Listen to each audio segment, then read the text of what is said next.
Hello everyone, very welcome to all of you in live virtual classes for strategic management. My name is Ch2 and we are doing chapter number 2 since a few classes, and we will continue with this long, very exciting chapter.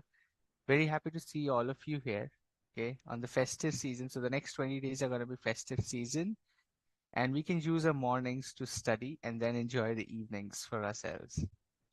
Before I get into where we left off, okay, so I just want to, for the next 5 minutes, brush up the concepts that we have been doing in chapter 1 and chapter 2 earlier. And when I say brush up, it's not going to be me telling you. I'm going to ask you questions, okay?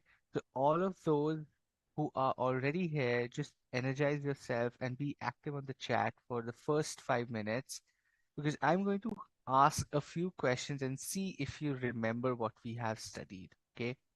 So the first question for you is, which level of organization takes all the decisions?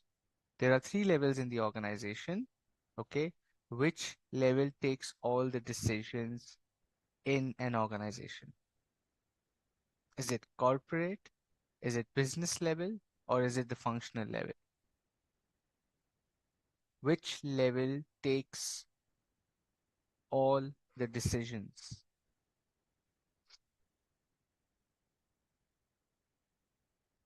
The chat is open.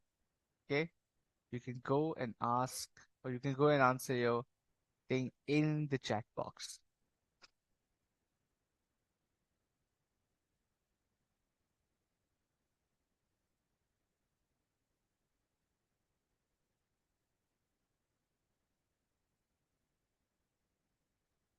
Bishwari, you raised your hand. Even I can see the chat. Why is that? Text service? Can you please help me? I think we are not seeing any messages in the chat. Chat is disabled altogether. People can't chat on Zoom, not even private messages. Okay, so we have to go on the BOS app chat thing. Okay. So BOS app is where you guys have to chat now. I had that open. I thought we would be able to do that, but let me just refresh that. Let's see.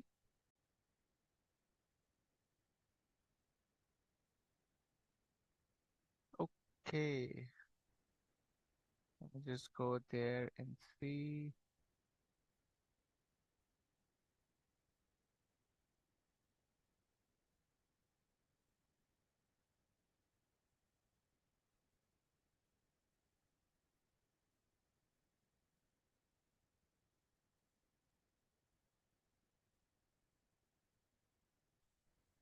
Give me 1 second. I'm almost there.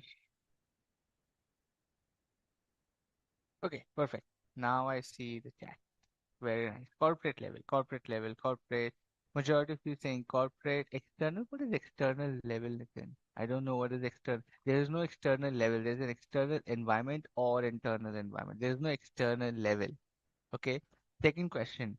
Can SBUs, can SBUs be created based on geography, or is it always based on product? Can SBUs be created based on geography? Yes or no? Can SBUs be created based on geographical definition, or they're always just based on product? Or product, okay. Yes, it can either be geography, product. Yes, yes. What else? Let's see what are others answering. Either of the two. Very good morning, Ankit.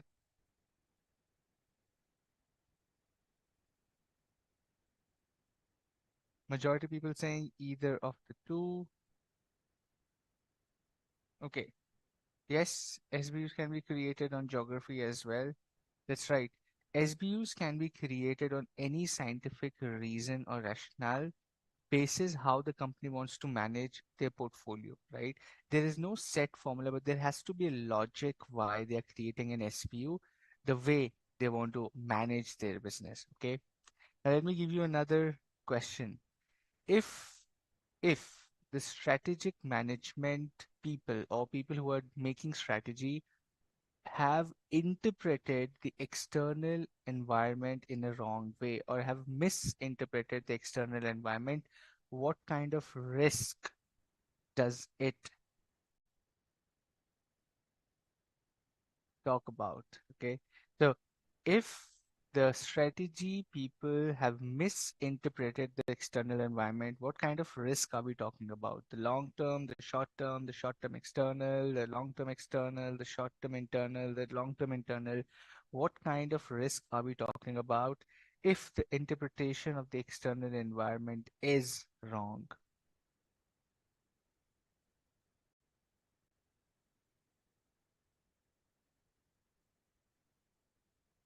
Short term external, long term external. Nisra, voice, let me just speak a little louder, but I think the voice is right, but I can still speak a little louder, so that's okay. Long term external, short term external, long term external, long term, short term. It is short term external, my friend. Misinterpretation of external environment is short term external. The long term external was when the environment changes. You strategize something, but the environment changes altogether. That is a long term environmental impact or risk. The short term risk is that you interpret the environment wrong. That is a short term external environment. Please revise. Most of you have given the wrong answer. So maybe it's the right place to give wrong answer, but exam ke liye, let's prepare better. Okay, so let's revise. Short term external was the answer. Okay, quick question again for you. Which topic were we learning last time? Let's see if you remember that. What was the last topic we were talking about last time in chapter number 2?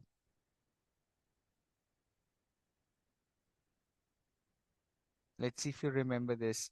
What was the topic we were learning last time when we did chapter 2?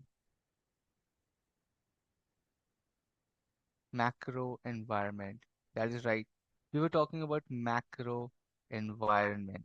Okay, macro environment is something which is beyond the control of the company, common for every company in the industry. That is called macro environment. Okay, Dishika, you can raise your hand, but we'll let you know when to talk at 9 a.m. So 7 to 9 is something we study.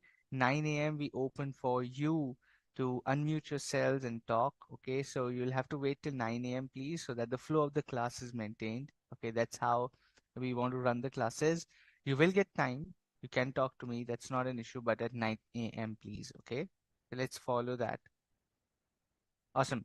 So let's quickly revise what we were doing in chapter 2. Okay, we started with understanding about the OTT platform, how they have been doing SWOT analysis, a competitive analysis, and finally a market analysis to figure out what's the right strategy for them.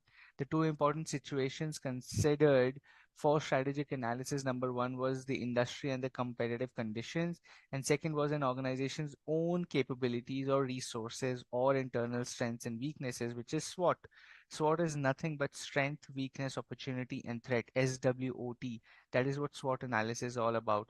It does both external and internal environment analysis from a very bird's eye view, from a broad perspective. It doesn't get into details, but it tells you your strengths and weaknesses. It also tells you the opportunities and threats in the environment. So it's more like an internal and external analysis for the company, but at a very broad level. Okay. Then we were talking about the external analysis, internal analysis. We talked about strategy. The issues there was one, it evolves over a period of time. The balance of external and internal environment is very necessary. And the risk is, right? The risk is the complexity and intermingling of the many factors involved in doing that analysis. Okay. When we were talking about the three things, we gave you examples of how the companies have been facing these issues in strategy and how they have overcome the issues. Now we were talking about here is the short-term external interpreting the environment wrong, errors in interpretation of the environment. This is what we were talking about, short-term external analysis, right? Short-term external analysis risk is that probably your interpretation of the environment is wrong. If the environment changes altogether, my friend, then it is long term external. You got to revise. That's what I say. Exam में people say हम आपकी PPT पढ़ के जाएंगे तो हो जाएगा, नहीं होगा. You will have to revise. This is a class where we give you concept, but unless you revise, it's not gonna fly for you. I can tell you. And you have to study the study material. This cannot be from the PDF. PDF is just me talking and you see a picture on your screen. Study material is when you really, really read the concept. And examiners are very different people. They are not us. I'm not making the exam. There is separate set of people who never interact with us. Okay, so they can pick up any line, anything from the study material and create a question out of it. So you got to be very sure you read the study material. Okay, that's how autonomy works. Then we talked about the different risks and how each of the companies have been facing these risks and how they have overcome. Finally, we were talking about what ways does strategy and business environment talk to each other? Why is it important for us to analyze the environment? Why is it important for business to probably do a strategic analysis altogether? Okay, or the environment analysis altogether was to determine opportunities and threats, to give a direction for growth, continuous learning for the business to grow, create new products, get new customers, the image building, right? People really like companies who are working towards good things, good products, good everything. Okay, so not just for them, even for society or maybe environment, or for that matter, the first and foremost is themselves. So if the company is creating something which is very, very helpful for the consumer, they really create a great brand image, and that company can then expand into different businesses, right? The recent thing, if you see, many businesses expand into other businesses based on the brand image they have created in one business. Okay, so Mahindra, we used to know Mahindra for cars, then Mahindra Finance, Mahindra Holidays, Mahindra this, Mahindra that, right? Like Tata, Reliance, all these big companies, even Flipkart for that matter, right? Flipkart was an e-commerce. Now it has so many other businesses. It has delivery, it has quick commerce. It's expanding based on the image they have built. That's a strategy and business environment analysis that helps you to create an image and then expand based on that image. Okay, and finally it helps you to meet competition. You got to always fight the competition, you always got to win over the competition, because they are there to eat away your market share. They are there to eat away your consumers. They will take away the money from your business to their business. So you got to be very cautious of what they are doing, and you always need to meet and beat the competition. That is where strategy and business environment together doing an analysis of how to build around a business of all these factors comes in handy and is really important. Okay, those were the 5 points. Then we talked about each of them, how potentially Infosys, Mahindra, all of these companies like Unilever, right, or the ETCS are going around doing this. Okay, then we finally reached environment has layers. Can you name them? We talked about the macro and micro environment. Macro, something which is beyond the control, common for all. Micro, something very specific, easier to control, close to the business. Okay, let me ask you a question here. Let's take a pause and ask a question here. I'll give you an example of something in the environment. You have to tell me if it's macro or micro. Okay, I am I am a furniture making business. Okay, I make furniture. I make really artsy, really skilled furniture for very premium customers. Okay, I make very premium furniture for very premium customers. There was a shop, right next to my showroom. There is a shop which is now copying my designs and selling for half the price. Is it macro environment thing for me or micro environment thing for me? There's a shop that is copying my designs and now selling it for half the price.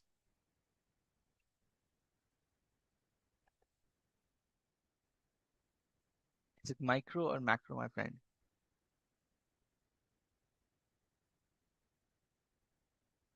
The other says micro. Pranav says macro. Macro kaise Pranav? It is clearly micro. Very specific to me. Okay. Very specific for me. Close to the business. It's not common for everybody in the industry. Somebody working in Chennai is least bothered about this shop opening somewhere in, let's say, Ludhiana. Okay. It's macro. That's right. Majority of you, almost all of you, except a few are right. Okay. Now, I've been really lenient with you guys for the few classes, but now I would really push you to give right answers. Okay. Because otherwise, you will keep giving wrong answers, and my job is not just to teach you, but also tell you if you're going wrong. So, guys, whoever is saying macro, you're wrong. The answer is micro. Revise. Let me give you another example. Okay.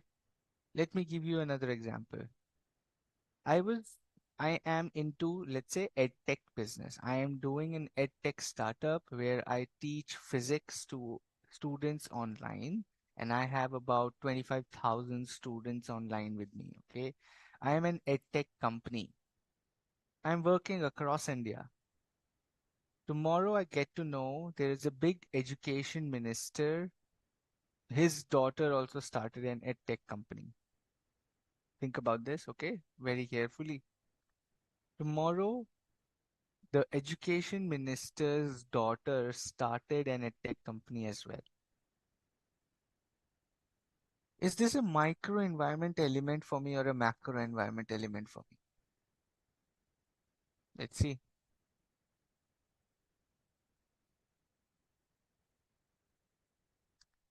Is it a micro environment thing for me or a macro environment thing for me?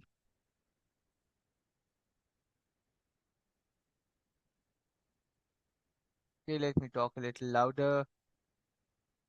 The example that I just gave you, is it micro or is it macro environment element?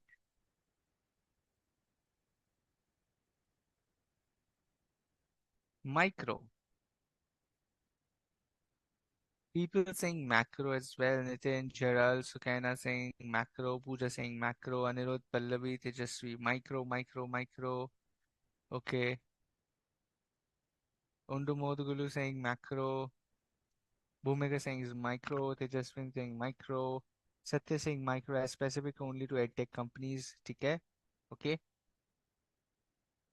Let's understand this from, is it far away from business? Can they control? No. Very difficult to control. And it's common for all the edtech companies, irrespective. It is common for all edtech companies, irrespective. Okay.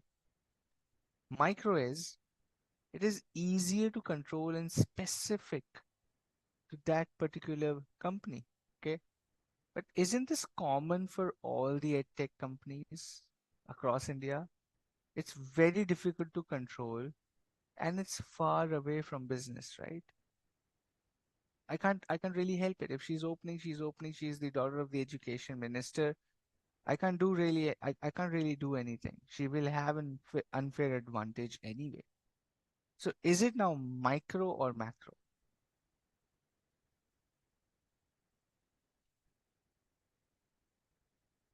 Micro or macro?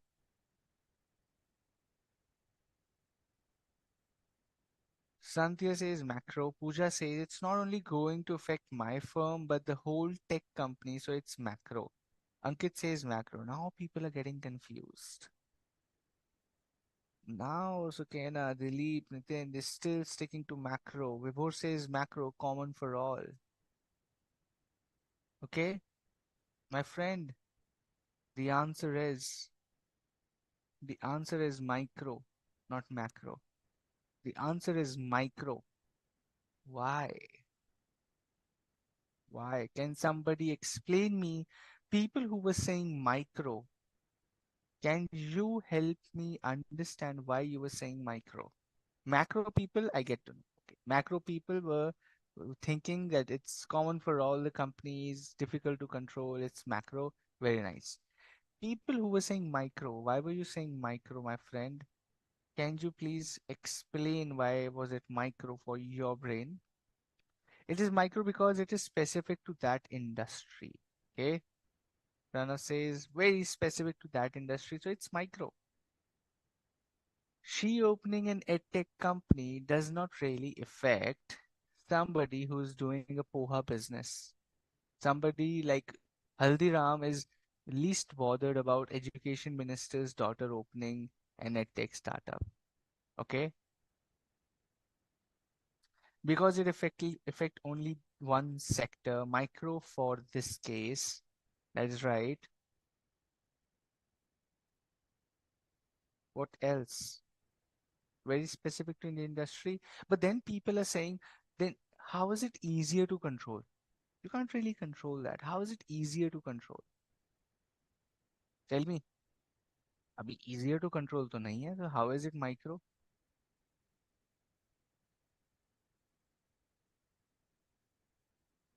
It is micro because it is close to the tech business and specific to my industry, and I can control it by providing better services. Absolutely, Tejaswin. Absolutely, you're right. Tejaswin has hit the nail. It is easier to control because it is damn competition. Competition को तो control आपको खुद ही करना है. You can't just put the blame on macro environment because there is competition.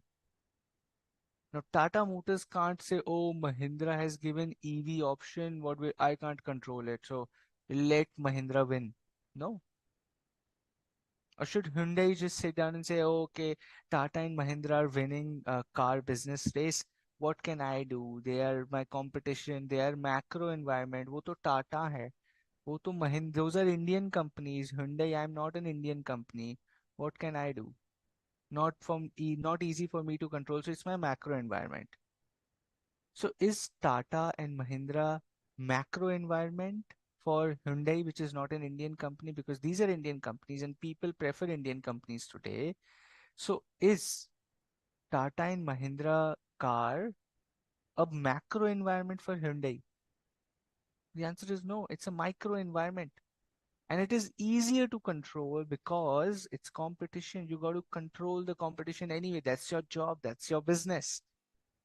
You can't just blame on macro कि अरे ये तो competition है, I can't control. That's not gonna fly, my friend. Okay. So the answer here is micro because it's very specific to the industry. Macro environment is something which is broad, common for everybody across, like taxation system, like demographic, like socio-cultural elements, like technology. Okay, the ease of doing business, the government policy, the legal, the environment, okay, political stability of the country, the economy. All of these are macro environments, not micro. Micro is specific to the business or industry, very close to you, closely impacts you, and easier to control. Competition is not difficult to control. It's easy to control because that's your job. Okay, business cannot just put their hands up and say, "Oh, sorry, I can't do competitions if fight because macro environment can't control." Like, then why are you even doing business if you can't control the competition? People who were saying macro, do you understand this concept? Yes or no?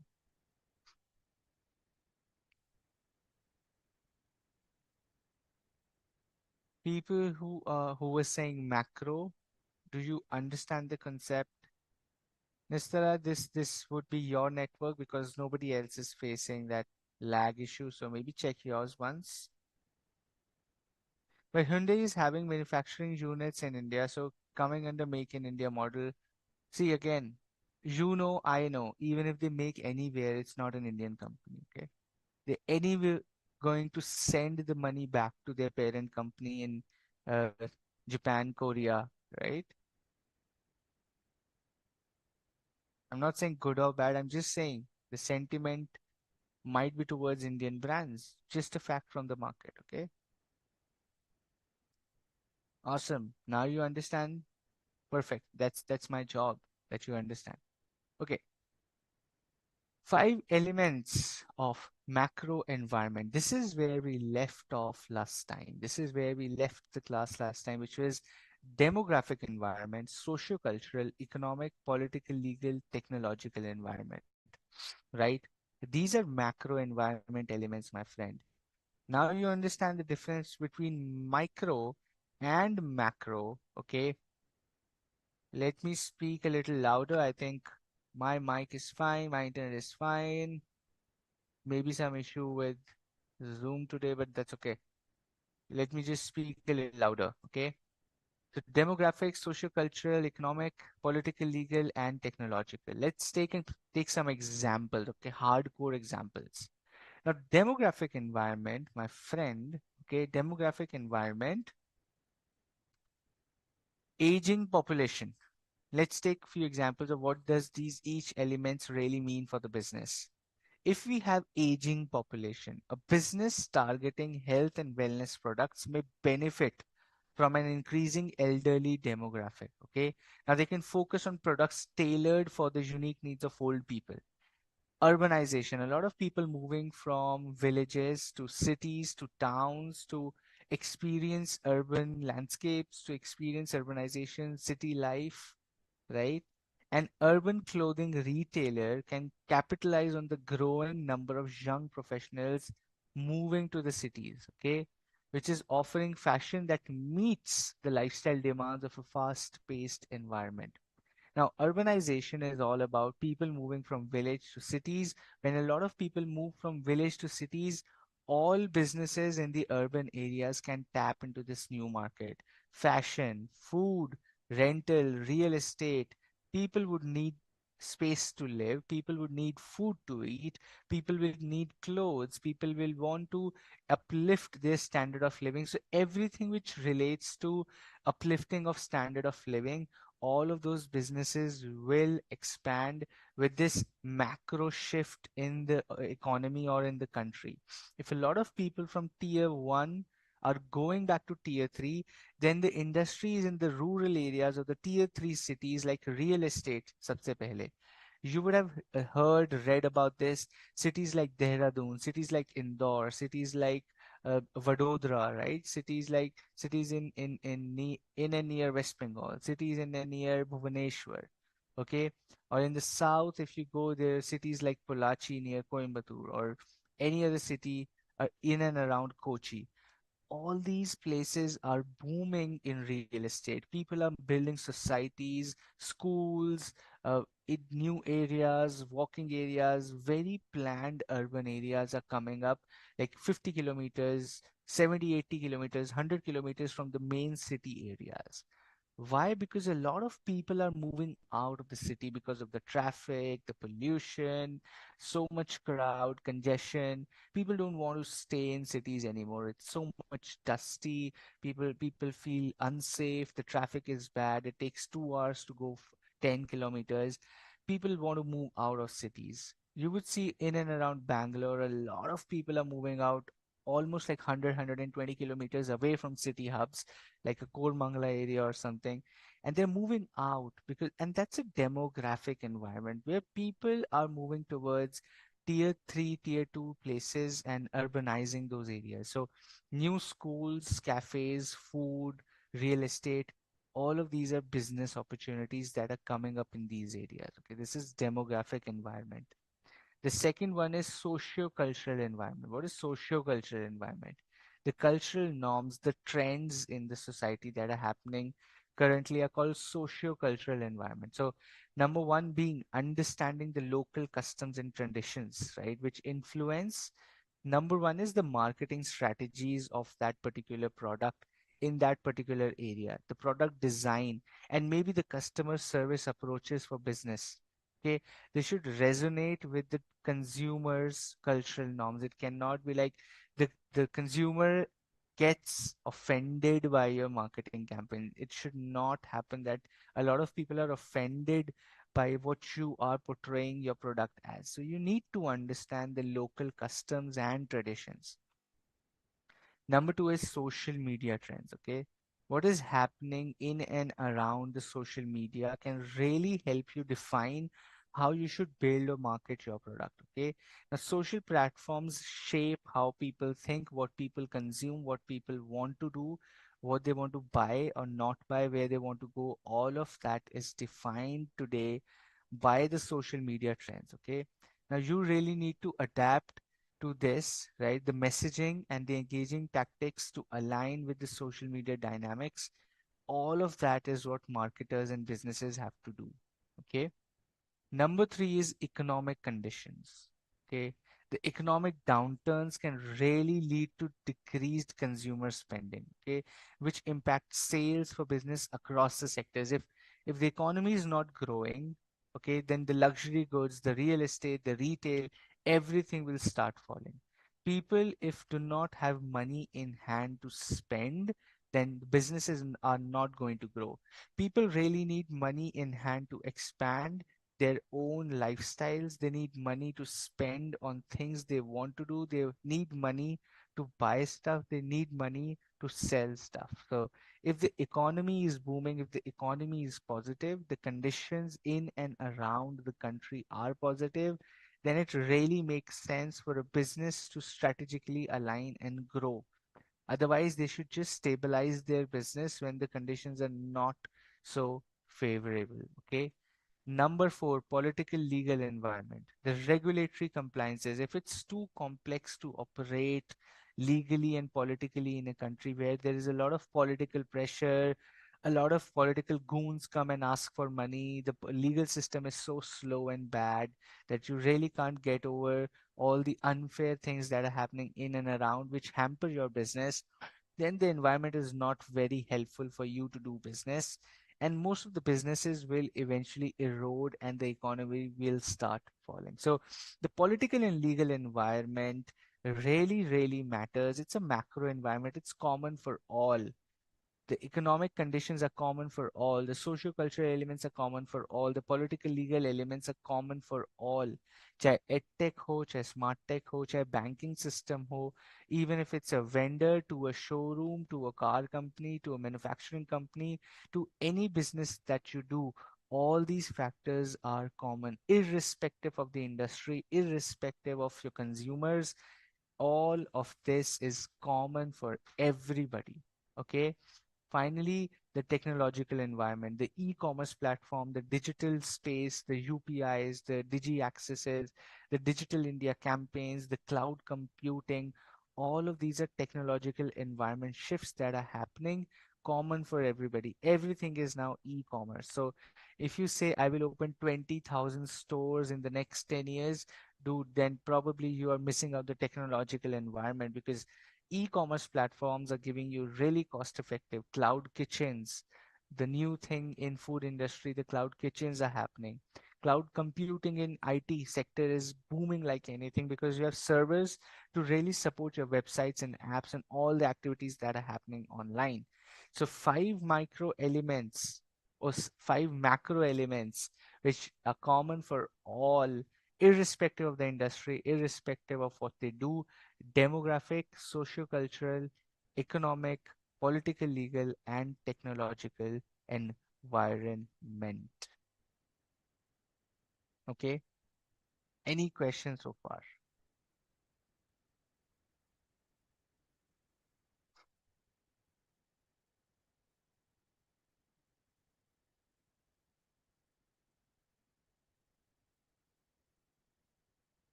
Okay. Is my voice clear? Can you give me an okay, yes, no? Am I audible? I see a few people are facing challenges. What about others? Can you guys hear me? I'm clear, audible.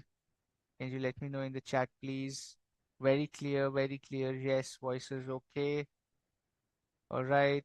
Om, you got to maybe increase the volume for your laptop, because majority people saying it's loud and clear. So that's why I did that vote. Awesome. Audible, very clear, loud and clear. Thank you.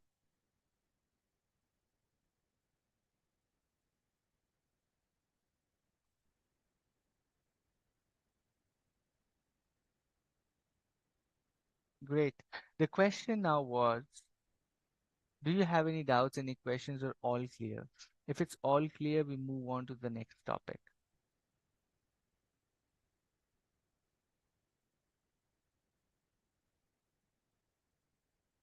If it's all clear, we move on to the next topic.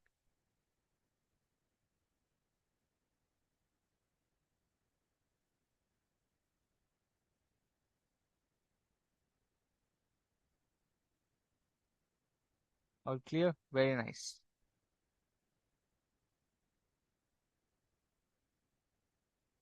Change in GST rate macro. Yes, common for everybody.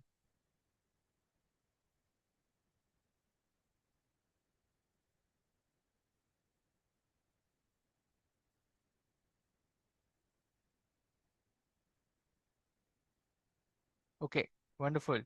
But before that, let me ask you a few questions on what we have just studied. Let's see if you understand these elements well or not. Okay. Now, if I am a business and I want to expand globally, let's go back to these elements for you. I am a business and I want to expand globally. I want to go to, let's say, a different country.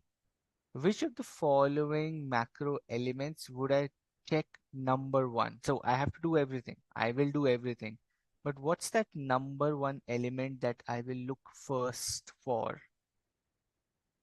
I am trying to go global. I'm going to go to another country to do my business. Which is the number one macro element that I should be looking for, that I should be concerned about? Which element should I look for?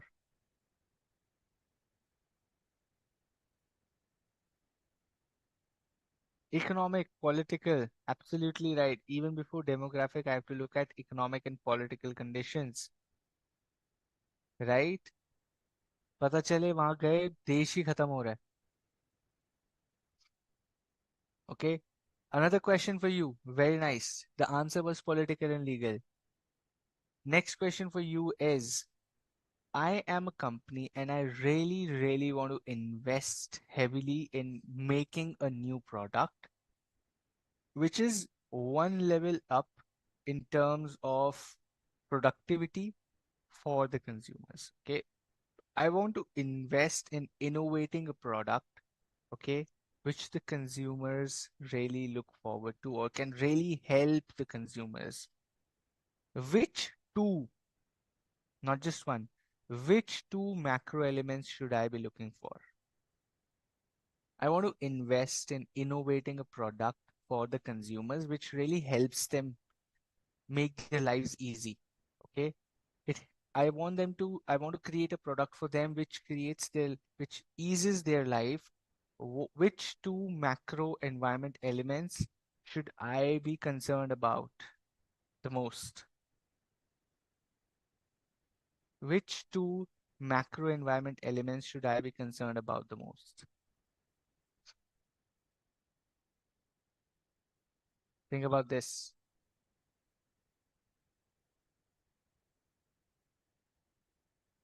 People are saying technological and socio-cultural,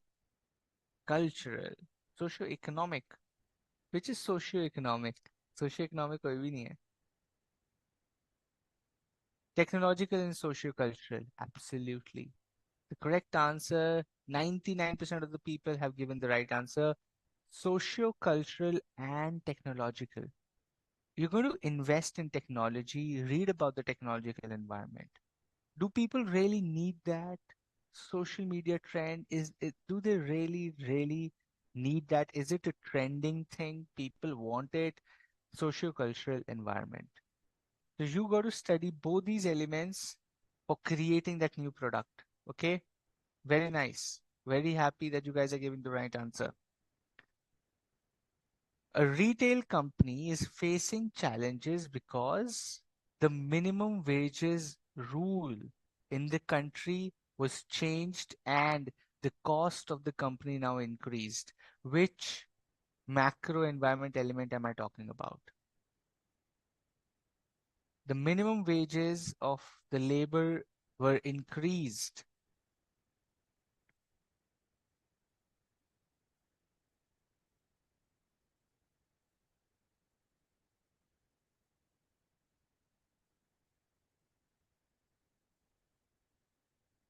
I see answers. Okay, political, legal, economic, political, legal, environment, demographic. ये demographic कहाँ से आ गया?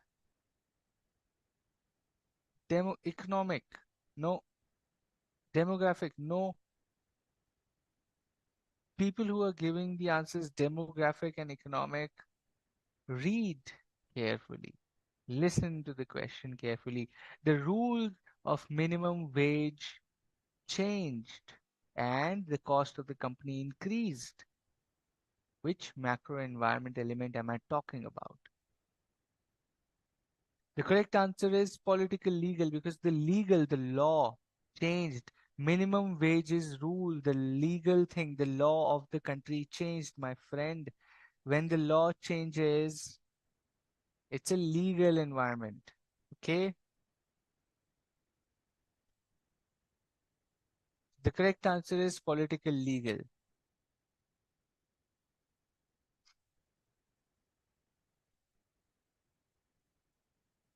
A healthcare company, a healthcare company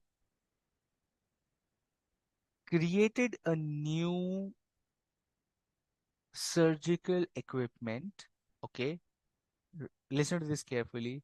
A healthcare company created a new surgical equipment because a lot of people in a country were facing knee issues. Okay, so they created a knee replacement surgical equipment specifically to remove and replace the knees.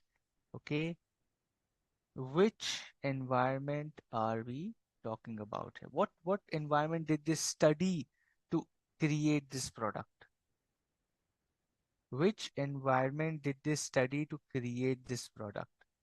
They created a new surgical equipment which really helped in replacing knees. Which environment did they really study?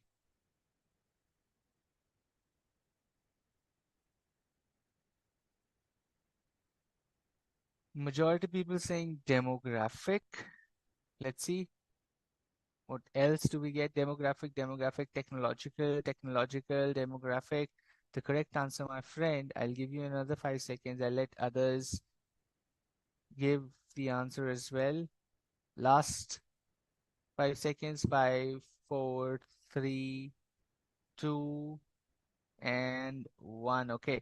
The correct answer is demographic environment, my friend.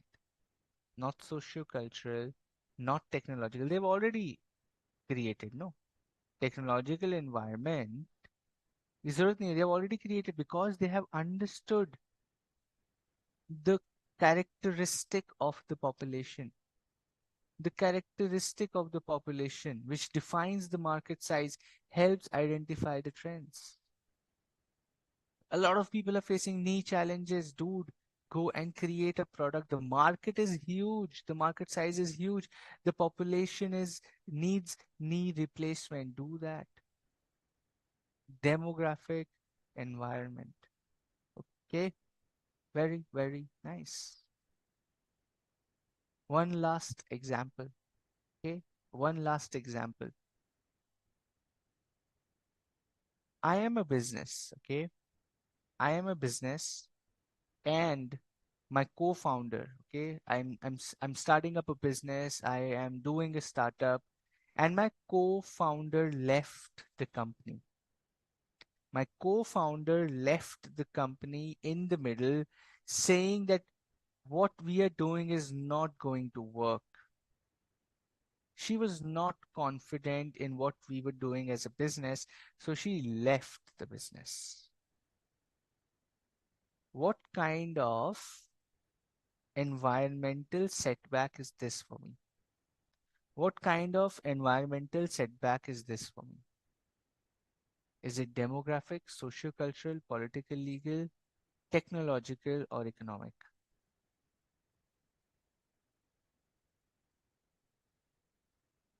Very nice. Political, legal, micro, economic, demographic, and technological. Okay. What else? Very nice. Sociocultural, economic.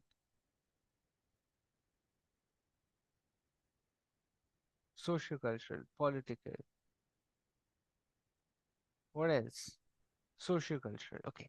Everybody who was saying, yes, sir, we understood micro and macro very well. Thank you so much. We really understood macro and micro. Did you really understand? Is my question. The answer is no. My co founder leaving me is not even a macro environment thing, my friend. It's a micro environment. Very few people answered that. People are saying political, legal, socio cultural, right कि उसका मन होगा socio cultural है trend है चली गई that's not macro environment. She did not feel confident about the business is not a macro environment, my friend. It's not common. If she is not confident about the business, my competitors are least bothered, the government is least bothered, the demographic, the people, the population is least bothered. How is that a macro environment? People saying political legal because now I will get into a political legal battle with her. We're talking about environment, my friend. We're talking about business environment. We're not talking about personal environment. The organizational changes, the change in the top management is a micro environment. It's not even a macro environment. So जो पढ़ रहे हैं question वहां से नहीं आएगा question तो कहीं से भी आ सकता है the problem for with most of us is we expect questions from where we are studying. Exam में तो भाई पूरे सिलेबस से आएगा. How will you then pick and choose what are we talking about? So you have to be little smart, little quick, little witty around what is being asked. Think the concepts are with you, my friend. The concepts are with you. The answer was micro environment, not even macro for this question. Okay. You might feel I'm pushing you guys. You might feel I'm being a little rude here, but that's my job. I got to give you the reality. I need to tell you the exams are really competitive. You're going to compete with lakhs of students. Okay. There are so many people sitting right now studying for the examination across India, even in other countries. You will have students from the Middle East. All of people give exams, see exams sitting in Dubai, Singapore as well. Okay. So you're competing against so many people. You got to be a little smart, my friend. Okay. The exams are not easy. We keep saying C exams are easy, you study. They're not easy. They're not easy because they're highly competitive. This is like a mini UPSC, my friend. So you got to focus. You be confident. Don't lose confidence, but don't lose your smartness as well. Okay. The question is, but how would a strategist really identify and analyze their impact and strategize these elements? Okay. How are they going to do that? Through pestle analysis. जैसे SWOT analysis is for both external and internal. For external, which is macro environment, there is a tool called pestle analysis. Pestle analysis talks about the political, economic, social, technological, legal environment. PESTLE, pestle analysis. इसको use कैसे करते हैं? Can anybody in the classroom briefly tell me how would you use a pestle analysis?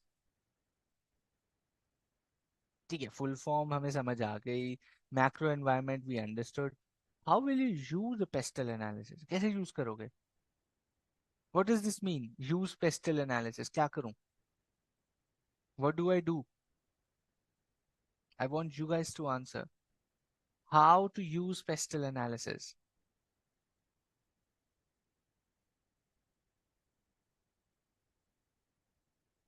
How to use pestle analysis? Pallavi says statistics. What is statistics, Pallavi? Don't give me single words. You got to write a few sentences.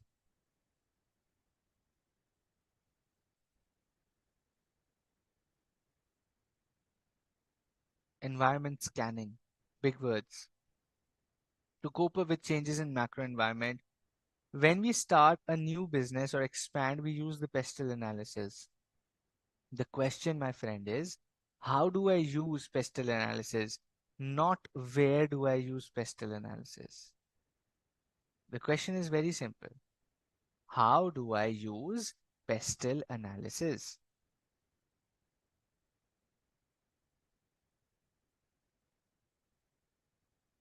Scanning the environment. What does that mean? Okay, Nistala has given an answer. Element wise analysis about how they are going to affect the business. Absolutely right. To analyze long term strategies of a business. No.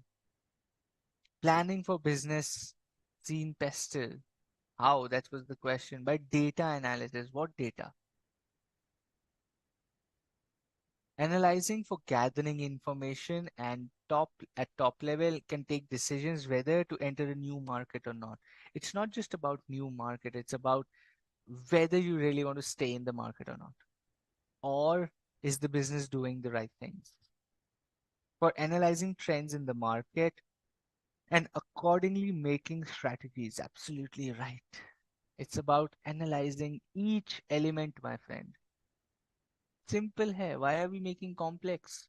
The question is simple. How do you use pestle analysis, environment scanning for figuring out the new market?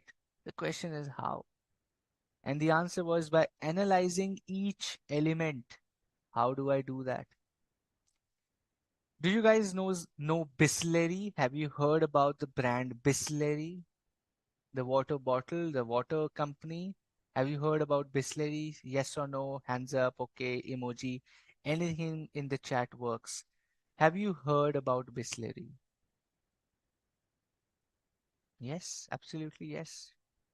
We all would have heard about Bisleri. Okay. Some Om also gave a camel, so Om is watching a lot of advertisement. Bisleri has camels in their ads, so okay. Good observation. We all know Bisleri.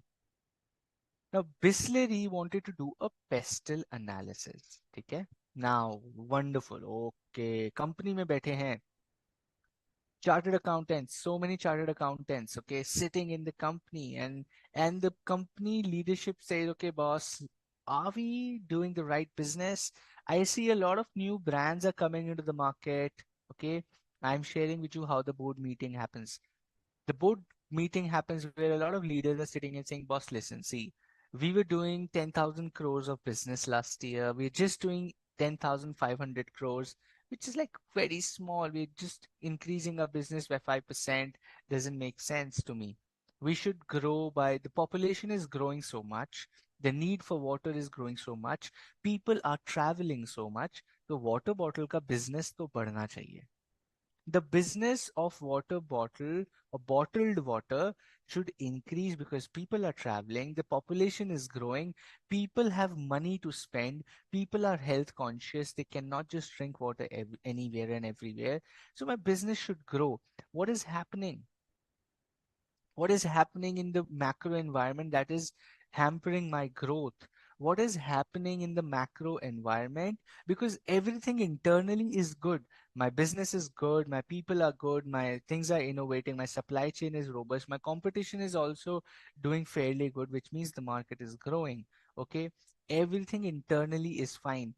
What is happening externally that is hampering my growth? Maybe what's happening, or are there any opportunities that we are not able to identify and expand into? Help me do that analysis. That is what Bisleri leadership asks you. You say, okay, boss, macro environment pata karna hai. Let me do a pestle analysis for you and come back. You go and do a pestle analysis for Bisleri. Number one, political regulations regarding the bottled water. Okay, regulations regarding bottled water quality, the safety standards can signify impact on Bisleri's operation. So you analyze the government initiatives which are promoting clean drinking water. These may create some opportunities. Now government may be promoting clean drinking water, and you can really get opportunities from NGOs and all these government initiatives जहाँ पे आप बिस्लरी को place कर सकते हो. So I think then the company you will say, oh, okay, the government is positive around our business. The government has a positive outlook around our business. It can create a lot of opportunities for us with their initiatives. Maybe this is where we can grow further. Wonderful. Economic. Fluctuations in raw material cost, inflation rates are really high in the country.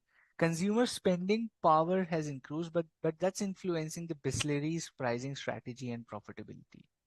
So what is happening is the raw material cost is increasing, the water treatment plant cost is increasing, the inflation rates are really high. Consumer spending is more towards luxury, retail, fashion. People are not so घर से पानी भर के चल रहे हैं लोग. The economic trend, the economic thing is people are spending money more towards fashion, more towards consumerism than on water bottles currently in India. So you're like, okay, now this is where I really need to pitch up my marketing campaign to tell people that boss, pani acha piya karo, drink good water, and then I can place my product and grow further. Economic conditions से समझ रहे हैं हम कि ठीक है, the cost is increasing, everything is increasing, and so I have to tell people to start spending more money on water, okay, on drinking water. महंगा होने वाला है, लोगों को पहले ही समझाना पड़ेगा. I will have to tell people the economic conditions is I am now the my product is costly, so I will have to charge more money, so I have to make people aware you have to spend more money for the product. Okay, that's what I analyze from a pestle analysis. Then I go to social. What's the trend? Why? What's happening that my growth is muted? Growing health consciousness and a preference for a bottled water over non-branded alternative is driving basic demand. Okay. But there are environment concerns around plastic bottles. Okay. Which are also affecting consumer perception. People are health conscious, people want clean water, but my bottle is plastic. Even if I say recycled and all of that, nobody in the country really cares about it currently. Give me a yes or no, okay? I have a question for you here. Honestly, honestly, I won't call out your name here, okay? How many of you really throw your garbage into the right dustbin? So if you go and see a green and a blue dustbin, which is a recyclable, non-recyclable, how many of you consciously put plastic in recyclable and other products in non-recyclable? How many of you do that? Honestly, I sometimes am very confused and I don't really know which what to put in which one. So I'm not well educated from that perspective. I really get confused. क्या कागज can I put a paper wrapper after eating something? Is the chips packet recyclable? Should I put in recyclable or non-recyclable? I don't know. I am very uneducated as a citizen based on that. But are you so? How many of you really consciously do that? That's a just honest question from me.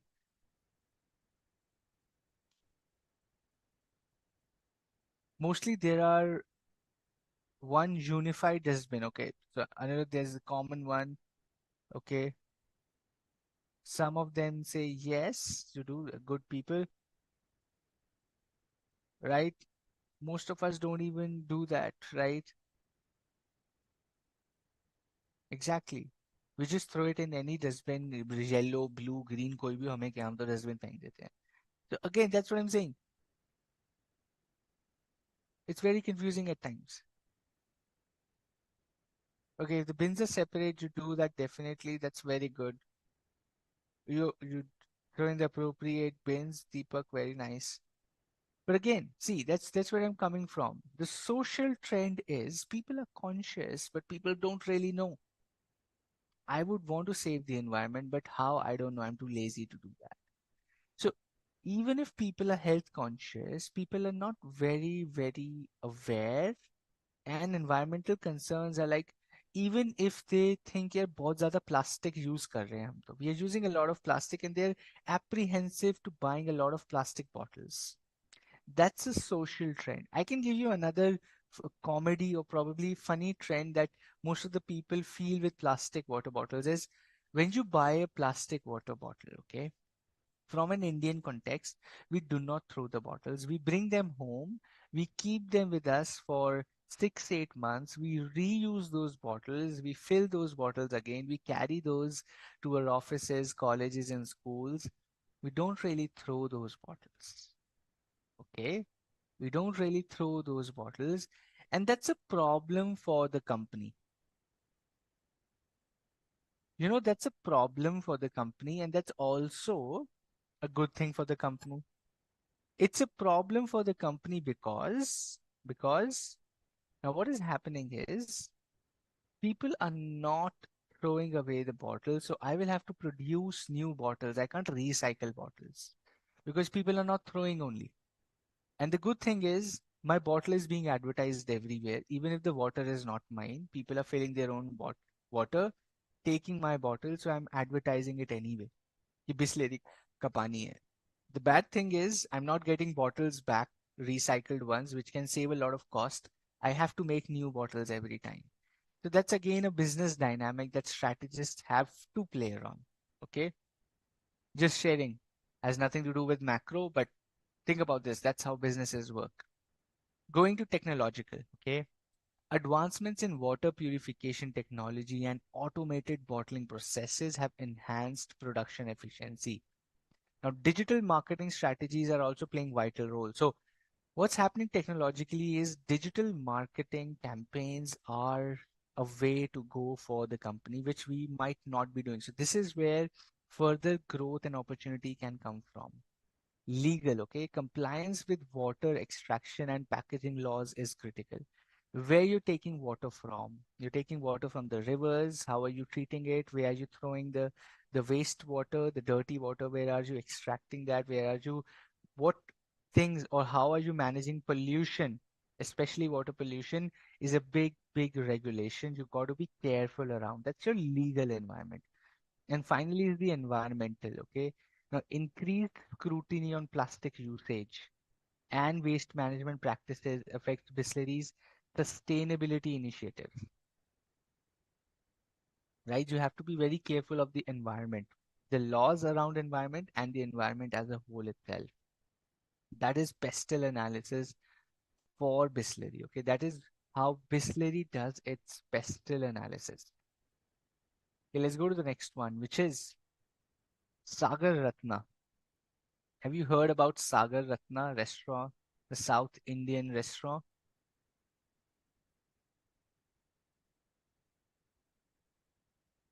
Have you heard about Sagar Ratna? Have you eaten in Sagar Ratna? Have you ever had food in Sagar Ratna?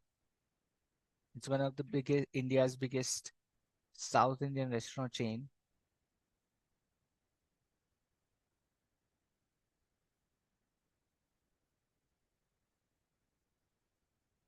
Okay, it's a famous South Indian joint. But it's across the country. It's not just North India. It's across the country. It's in UAE. It's in Southeast Asia. It's everywhere. No, but okay. So let's say this is Sagaratna, a popular Indian restaurant primarily serving South Indian cuisine. Okay. इसका pestle analysis करना है हमें. We have to do the pestle analysis of Sagaratna. How do you do that? Number one, political. The government regulations regarding food safety, hygiene standards, labor laws can really impact operational protocols and compliance. Okay. The government regulations around food safety, hygiene standards are going to be critical for the business. The economic condition, fluctuations in disposable income really affect the spending habits. Are people really dining out? The number of people dining out have increased. The amount of money they spend on an average dinner has that increased. Okay. What is happening in the economy? That's going to help them take a decision, which is common for all businesses across social, cultural, right? changing dietary preferences. Like South Indian people now prefer because it's lighter, it's not too creamy, not too heavy, it's healthier, right? It's more influenced through more steamed stuff, right? So people prefer that. So it's a good opportunity. The social trend is people are opting for healthier, lighter options even outside when they eat outside. So that's a good thing. Fourth is technological. Now, advances in food delivery platforms, new food aggregators like Zomato, Swiggy, all these coming in. So technologically, there is an advancement in how food is being delivered. So we can leverage on that and increase our business. Adherence to food safety labor laws again comes under legal. Maintaining business operations, labor laws, all the people working in your restaurant have to be compliant. You have to pay them on time. You can't just make them do extra work, extra labor. You have to be cautious of the laws around the labor, okay? And finally, the environmental thing, growing awareness on sustainability like food wastage, eco-friendly practices, right? Sustaining the energy, because let's say you have 2000 stores across the country. How are you using the electricity? How are you using treating water? How are you doing away with the waste food, right? All of that matters because people are really conscious about all of these things. So that's environmental concern. So that's how you do pestle analysis, which is an external macro environment analysis, which helps you figure out what you're doing right or maybe what you're doing wrong. Okay, that's pestle analysis. The next topic for us before we take a break is internationalization of business. Gunpowder, which they put over there, food safety. Food is very tasty. Okay, I read food safety as food tasty. Okay, you wrote food tasty, but I wrote read it as food safety because you said gunpowder. I thought food safety with gunpowder. Okay. The next topic before we take a short break is internationalization of business. Now, question is simple, my friend. Question is very simple. Why do you think businesses go global? Why do you think businesses go global? Very simple question. Why do businesses go global? क्यों जाते हैं भाई? ऐसा क्या मिलता है global होके? Why is there so much attraction to go global? Make in India for the world. More money. Absolutely. Yes, Dilip. You're absolutely right. More profits. What else? More money for sure. I won't deny. To expand, to scale the business, to increase the sales, to access new markets with increase in revenue, to get more opportunities in the foreign market, better opportunities in foreign countries, to capture new opportunities, profit and revenue both increase. Wide coverage, diversify the risk, earn more revenue. Very nice. Ease of doing business, goodwill. Wonderful.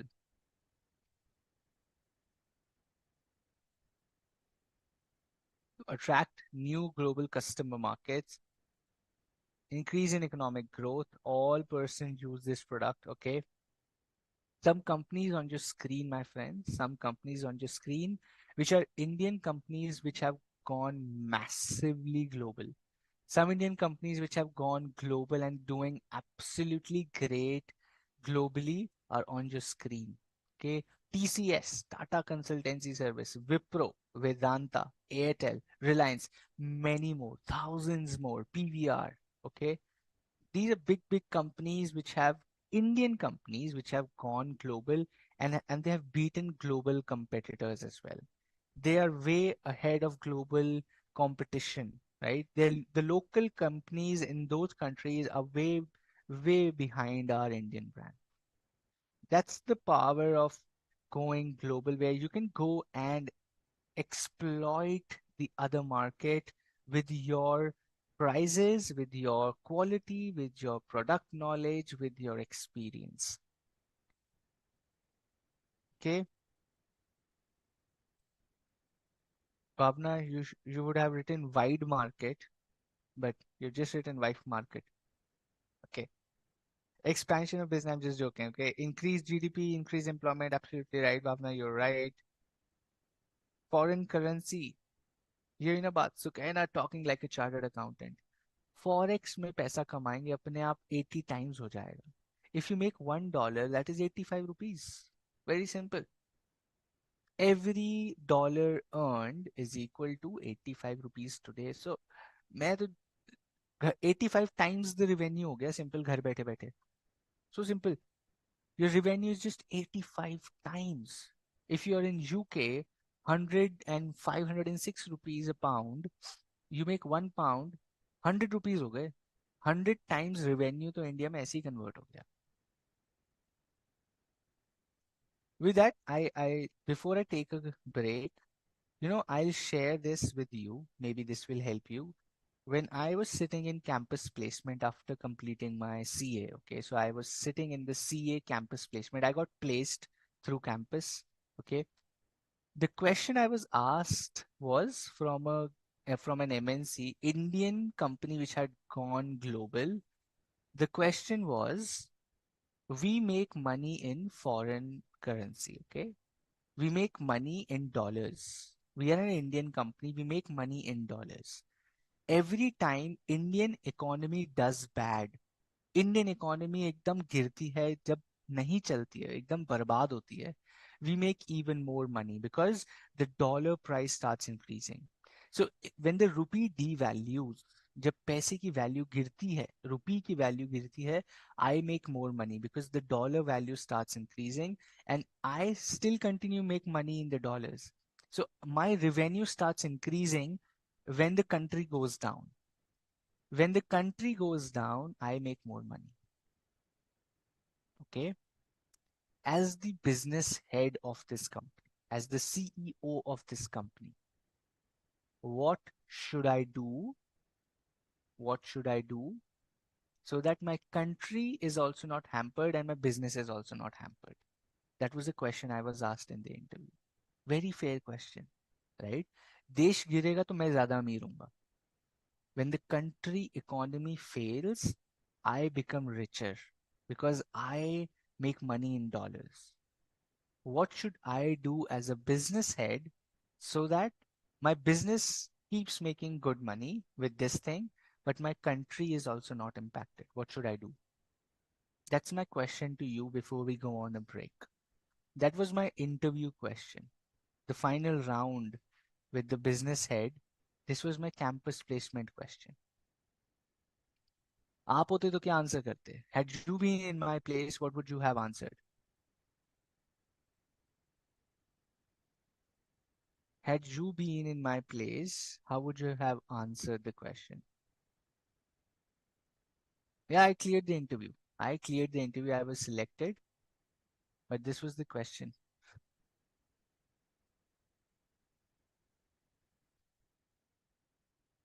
I was selected. Like 210 people were shortlisted. They selected three people from that campus. I was part of those three people. Luckily, I don't know how and why, but grateful for it.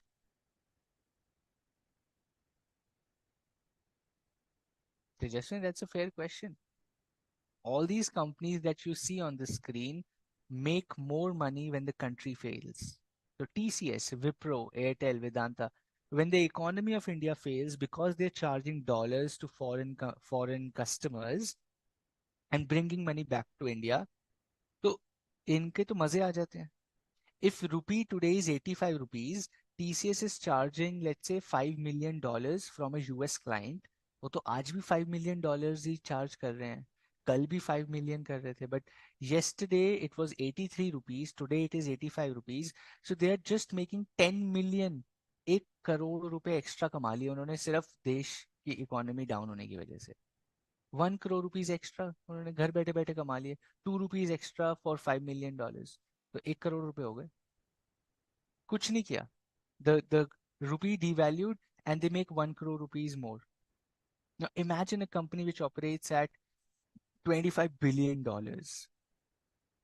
Every rupee $25 billion का revenue होगा. 1 रुपी से dollar change होगा, you make 50 billion rupees in 1 day. एक दिन में 50 billion rupees आप कमा लोगे घर बैठे. कुछ नहीं करना है, रुपी डिवैल्यू हो गया. That's the power of dollar business. Okay, let's see what people have to answer. Changes in the inflation rate should be balanced, sir. You can't balance your company. आप कहाँ से inflation rate balance करोगे? अपना धंधा करोगे आप, या or you would go and change the inflation rate?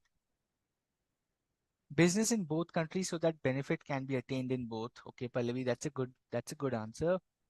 More investment in India for future. Great answer, Srinivasan. Very nice. That's the moment of spending for corporate social responsibility and gaining goodwill support.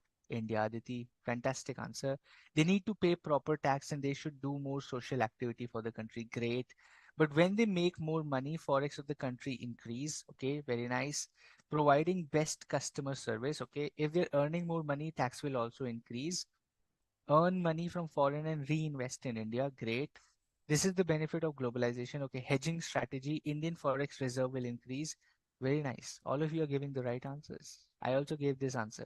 I said they should spend more money on the social upliftment of the country, as well as create more jobs with the money, because that's how you support the nation and you rebuild the economy, right? And that's what you guys are also saying. You start investing back in India, you create more jobs, you upskill people, you tell people to study more, you educate people more with the money you have so that you further make more money. Okay. You employ more people, you make more money, the economy booms, the economy gets money in the circulation, you pay more taxes, more in terms of quantity. ऐसा नहीं है अब जाके 50% tax, आप तो बहुत पैसा कमाते हो, go and pay 50% tax. That's not how it works. But the dollar amount, or let's say the quantity of tax, the money you pay in taxes, because you make more money, you will eventually pay, and that will get into the circle of the economy. So if you grow, you're so big as a corporation, you really support the economy eventually. Foreign reserves increase. Great answer. I also pointed that out. Okay. So Kenneth says, can't do much about it. I am rich, you guys are poor, can't really help it. So Kenneth says, dude, I live my life. I am rich, you guys are poor. Okay. So Kenneth, don't give this answer in the interview. Be a little polished in the interview. At least they are growing. Yeah, again, so you guys are hardcore business people and think about the economy, think about the people also. More investment in Indian business, Indian forex reserve increase, absolutely right. Great. So that's the fun of doing global business where you make money in dollars, you have more responsibilities, then people expect more from you. So that's how global businesses work. Okay, cool. Let's take a short break of 10 minutes here. Okay, it's 8:18 in my watch, 8:19 now. So let's be back by 8:30. Okay, let's take a quick break, wash your faces, get back. We will start with global businesses very quickly. We're almost done here. We'll go to the next topic very quickly. Okay. So let's take a break of 10 minutes. It's 8:20 in my watch, almost there. So 8:30, we will be back. We'll start from globalization of businesses. Let's go and take a 10-minute short break.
All right, everyone, I am back.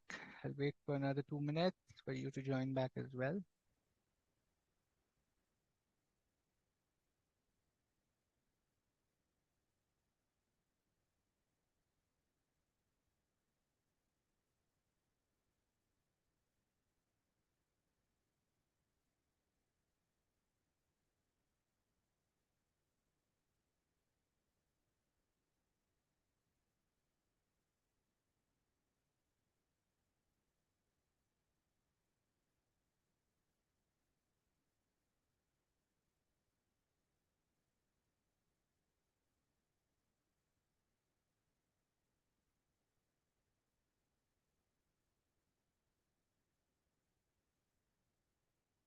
All right, guys, are we back? Very nice.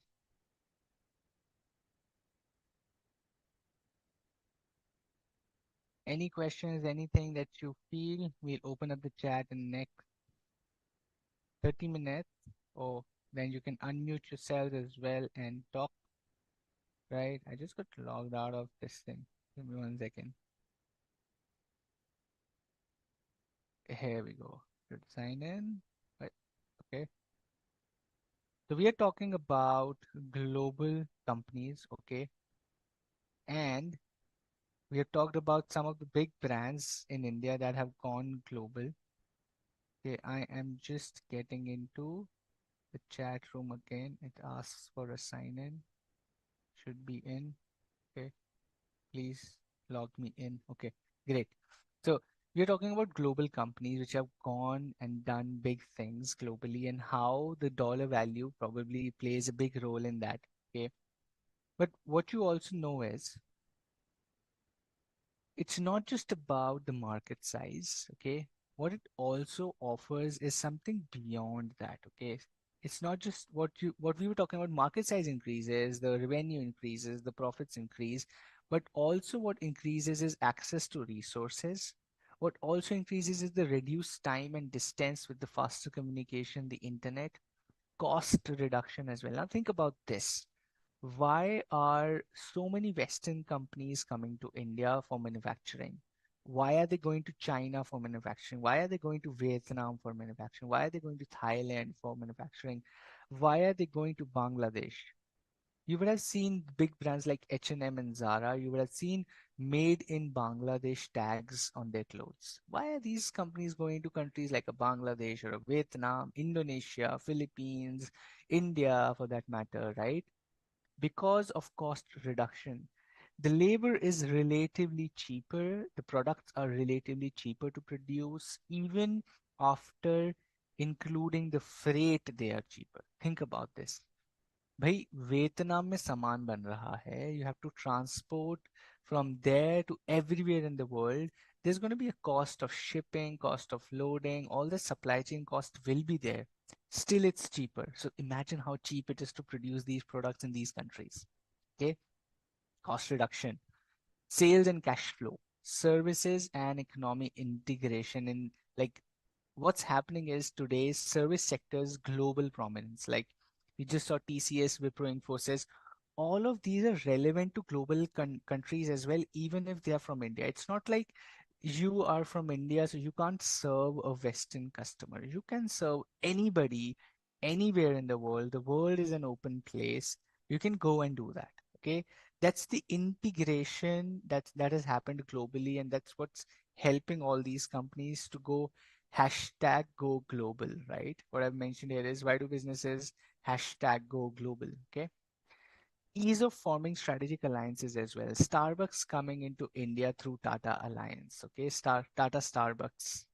Many other examples like you would now see Toyota working with Maruti.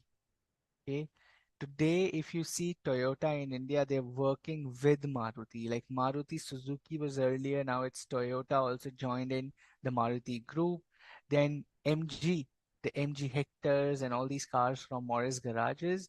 So MG is now working with JWS, which is Jindal Steel, right? The Jindal Group. They are working with Jindal Group to create strategic alliance to enter India, be relevant in India. So that is how strategic alliances globally work. That is how companies go into different countries is through strategic alliances. An Indian company going with a strategic alliance like Airtel going with AT&T in Canada. Okay, that's a strategic alliance. AT&T is their Geo or Airtel, and now Airtel from India wants to capture some Canadian market as well, so they are working with AT&T and capturing Canada market as well. So those are strategic alliances that happen when you go global, because it's very difficult to go and start from scratch. So better you get into a strategic alliance, get the brand value of the other established brand, and then start working with them, sharing profits. Okay. A classic example for us, one of the biggest banks in the world. Okay. BYD, Kia, I'm looking at these examples that you guys are sharing. That's right. Even in car, they are also doing strategic alliances. Now, one of the biggest brands of banks in India being State Bank of India, it's a global bank. Do you know that? It's a global bank. Now, SBI established in 1955 has emerged as a global banking powerhouse, not just India, interestingly, strategically expanding its footprint internationally. Okay. Initially, SBI concentrated on domestic base, but as the globalization accelerated in 1990s, it identified opportunities, tapped into growing international markets. 1998, SBI opened its first overseas branch in London, marking a significant step towards its global journey. Subsequent expansions followed in countries like the US, Canada, Australia, and various nations across Asia and Africa. Each foray aimed at offering diverse services from retail banking to corporate finances, effectively serving both Indian expats and local populations. By embracing technology and digital banking innovations, SBI has enhanced customer experience, facilitating seamless international transactions. In the recent years, like today, over 200 foreign offices in 30 countries, SBI stands as a testament to the power of strategic vision and creating a global banking landscape. So, a secret, or I would say a hidden gem we already have is SBI, State Bank of India, 200 foreign offices in 30 countries. Now, imagine how global SBI has become. SBI, the biggest bank which we all crack jokes upon for the lunchtime and all those things. It's a global bank. It's not just Indian, it's global bank. 200 offices, 30 countries, expats, local populations, domestic. India को तो manage कर ही रहे, बाहर भी इतना जबरदस्त business is what they are doing. Okay, that's going global. Okay, when you go global, what kind of analysis you do? Okay, think about this. When you're trying to go global, SBI is a government bank. It can expand too. It's a government bank, still it can expand. Okay, when you go global, what is the kind of analysis that you do? Number one is multinational analysis. Number one is multinational analysis, which is identifying and monitoring global environmental factors. Okay, ho kya raha hai? Assessing their present and future impact, assessing government tendencies in the economy. Multinational analysis is understanding the economic and macro elements of that country wherever you want to expand.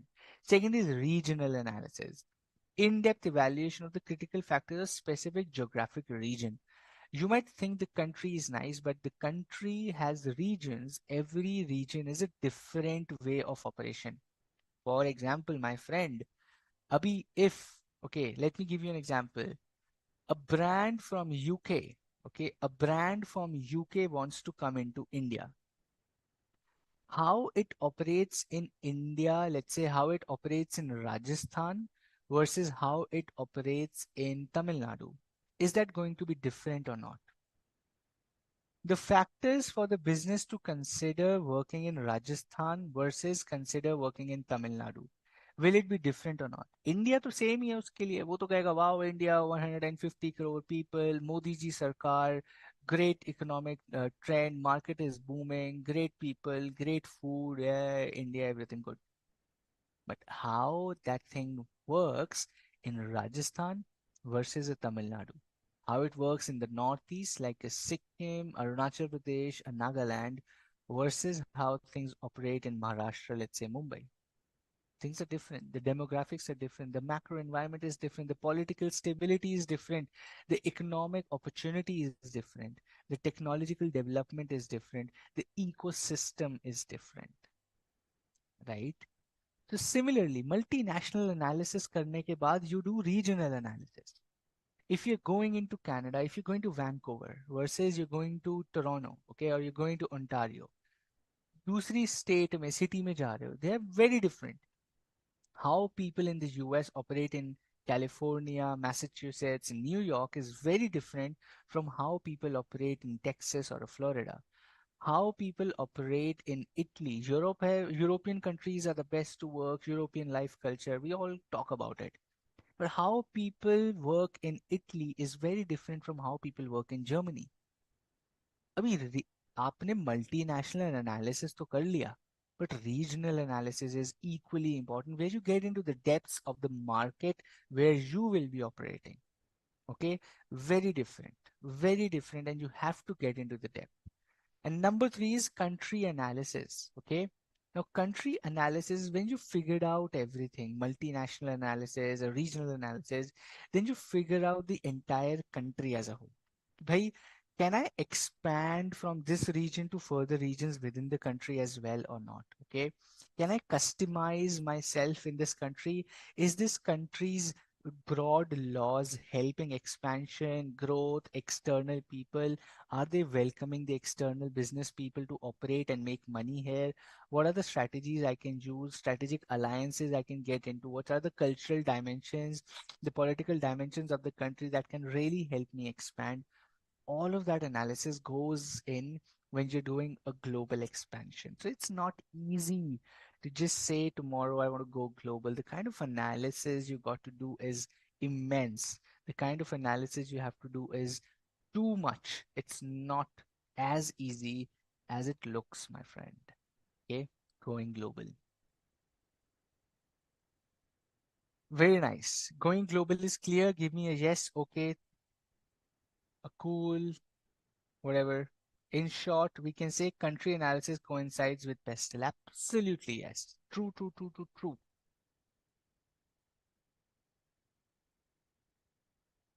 Is it clear? Can we go to the next topic? Awesome. I have two yeses. I'll wait for a few more yeses as well. Wonderful. I have more yeses. We're going to the next topic, which is product and industry. Do you recognize these three brands on your screen? Yes or no? Do you recognize these three brands on your screens? Do you recognize these brands?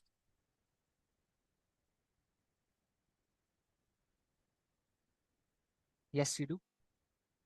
Both the headphones, earphones, smartwatches, Netflix, and thumbs up.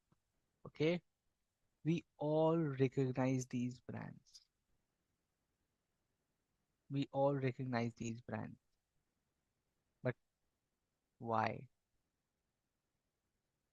My question to you is, how do you think they have been able, how do you think they have been able to create such a recognition in the minds of the consumer, which is you and me?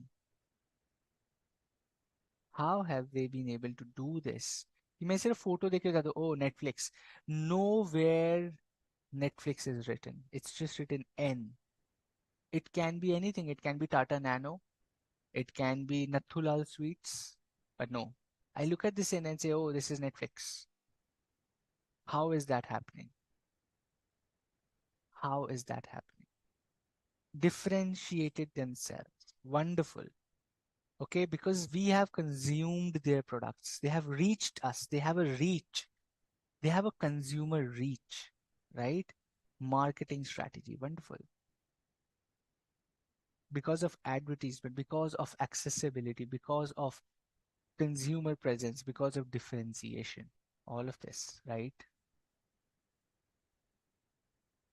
They're doing this basis certain things related to the products. Okay.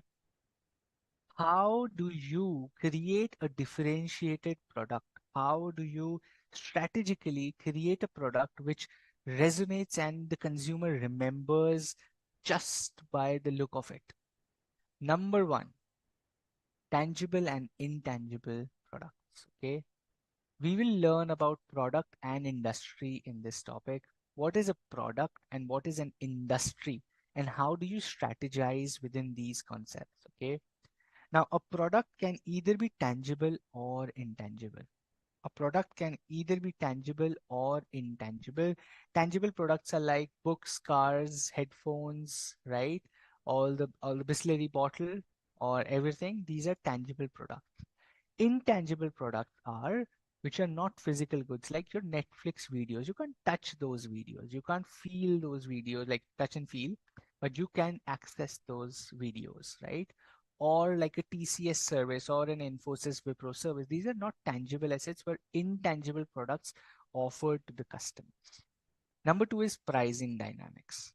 A product is successful or not successful really depends on the pricing dynamics as well. Prices are determined by supply, demand, quality, marketing, and target audience. Competition often sets the market prices as well, requiring businesses to focus on cost management for profitability. Great point to discuss here. Who sets the price in the market? It's competition. Competition sets the price unless you are extensively absorbently differentiated.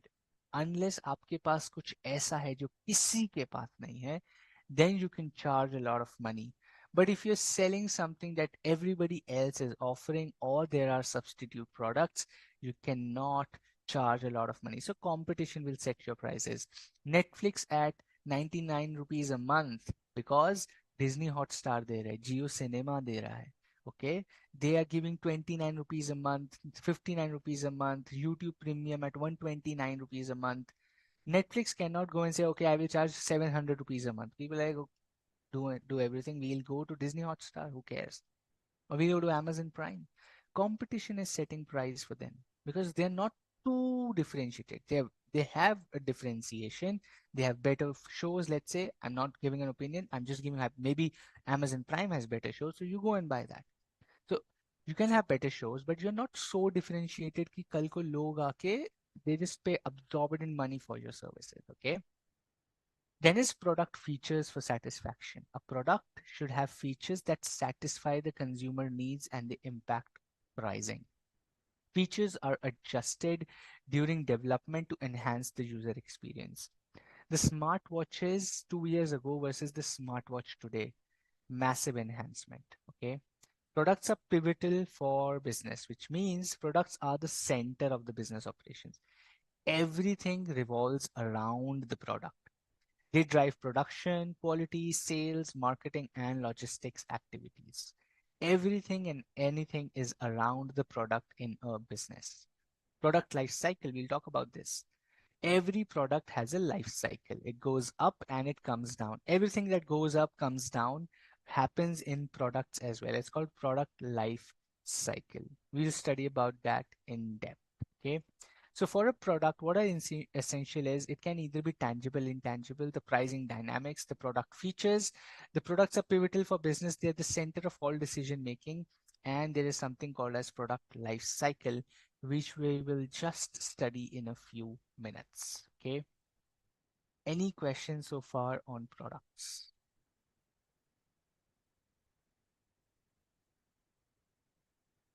One of the reasons may be advertisements. Okay. So, but the number of English movies on Netflix are much bigger. That's their differentiation. But you wouldn't pay 5x the price for it, right? They just went, okay, the collection might be better, but would you rather pay 700 rupees a month? No. You might just pay maybe 20 rupees a month extra for that differentiation. So the pricing of the differentiation is again set by the competitors. Competition is giving good enough services at 100 rupees. But if you have better services, you can charge, let's say 120, 130. You can't just charge 300, 400.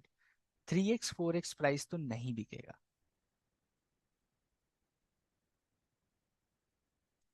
ICI LBC classes are intangible. These are gold standard intangible. Okay, I'm just advertising our own classes, but okay. You should also advertise the classes. You should tell your friends this is free, come join. Faculties are coming and teaching every single topic, so advertise it. Okay, Netflix has 4K and mainly provide web services. That is their differentiation. Great. Okay, let's move to the next one, which is what goes up comes down, and customer needs more than what they pay for. Remember these two statements. What goes up comes down, and customer needs more than what they pay for. ये तो हम सबके साथ होता है. What goes up comes down, and we need more than what we pay for. If I pay 100 rupees, I would want a product which satisfies my need of 200 rupees. मुझे पैसे कम देने हैं, सामान ज्यादा अच्छा चाहिए. I want better quality. I want more quantity and quality at lower the price. Customer needs more than what they pay for. That is true. And how do you create that, my friend? How do you create that? Can somebody give me an example? Can somebody give me an example of a company, of a brand, of a product that you have used or you use where you feel, here I am getting more than what I pay for? Can you think of a product, a company, a brand where where you feel that you're getting more than what you pay for? Can you think of a brand and answer in the chat? I can. I know. Can you? Where you feel that यार पैसे तो ठीक ले रहे हैं, but बहुत बढ़िया सामान दे रहे हैं. They can even charge more. A service or a product where you feel that they can even charge more and I'll be happy to pay. Is there a product or service? Kasak says Jio. Kasak, Jio को और पैसे देने हैं, और कितने पैसे दोगे जियो को? Amazon Prime. I'm just joking. Okay, you feel Jio, then it's Jio. It's a consumer preference. Okay, no answer is right or wrong. It's your preference. If you feel yeah, ठीक है, I can pay Jio more, they're giving me good services, then it's good for them and you. Anirudh says Amazon Prime. Amazon Prime को मैं और भी पैसे दे सकता हूँ, बहुत मजा आता है मूवीज देख के. ठीक है. Apurva says dosa from Swiggy. Like, yeah, dosa from Swiggy I'm getting for 70 rupees. I'm getting a coupon of 50 rupees. I'm getting an ice cream free. I'm getting more than what I pay for. Okay. Trends Junior Clothes Brand. Sukena says Trends Junior Clothes Brand. You want to pay more money to them. Okay. Justin says when in 2015 you bought the first phone, MI Note 3, which cost 12,000 and was more than what it offers. Okay. The price was more or the features were more?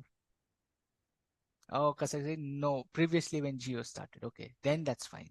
I thought you were giving more money to Omani. They don't need more money.